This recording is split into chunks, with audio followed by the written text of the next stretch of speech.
கனவே உனை வந்து சேர நான் இங்க வரம் ஒன்று கேட்டு என் மரணம் நெருங்கிடும் போதும் உன் நினைவில் வாழ்ந்திடுவேன்.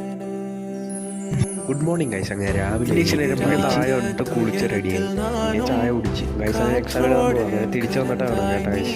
അങ്ങനെ എക്സാമൊക്കെ എഴുതി തിരിച്ച് വീട്ടിൽ വന്നു. എൻ്റെ എക്സാം ആയിരുന്നു കേട്ടോ ഗൈസ്. ഭയങ്കര പാടായിരുന്നു കേട്ടോ. തിരിച്ച് വീട്ടിൽ വന്നപ്പോൾ എനിക്കൊരു വാച്ച് കിട്ടി. ഞാൻ കുളിച്ച് റെഡിയായി കളിക്കാൻ പോകും. എൻ്റെ കൂട്ടുകാരൻ്റെ ഗൈസ് കാണുന്നതല്ലേ ഇടിക്കാൻ വരും. ഒരുത്തൻ പശു കുടിച്ച വെള്ളം അവൻ തന്നെ കുടിച്ച് തിരിച്ച് വീട്ടിൽ വന്ന് കുളിച്ച് റെഡിയായി ഗൈസ്. നമ്മൾ കേക്ക് മേടിക്കാൻ പോകും ഗൈസ്. കേക്ക് കട്ടെ 100 സബ്സ്ക്രൈബേഴ്സിൻ്റെ. ഇത് സബ്സ്ക്രൈബേഴ്സ് അല്ല ഗൈസ്, ഇത് ഫാമിലി അവർ. നമ്മൾ കേക്ക് മേടിക്കാൻ പോകും ഗൈസ്. നമ്മൾ മേടിച്ച 1 കിലോ ബ്ലാക്ക് ഫോറസ്റ്റ്. അവിടെ 2 പേര് എന്തോ തപ്പുമായിരുന്നു കേട്ടോ ഗൈസ്. വീട്ടിൽ പോകുന്നിടത്ത് ജ്യൂസും കുടിച്ച് വീട്ടിൽ പോയി. പിന്നെ കേക്കൊക്കെ സെറ്റാക്കി പുറത്ത് ഗൈസ്. ഇതാ നമ്മുടെ കേക്ക്. നിങ്ങൾക്ക് വേണ്ടി ഗൈസ് കഴിച്ചോ. എൻ്റെ മോന്തയിൽ ഫുള്ള് ക്രീമായി. ബ്ലൂടൂത്ത് സ്പീക്കർ എടുത്ത് പുറത്ത് വെച്ച് ഗൈസ്. ഞാൻ എൻ്റെ കൂടെ ഡാൻസ് ഒക്കെ കളിച്ച് എല്ലാവരും കേക്ക് കഴിച്ച് വീട്ടിൽ പോയി ഗൈസ്. അങ്ങനെ ഇന്നത്തെ വ്ളോഗ്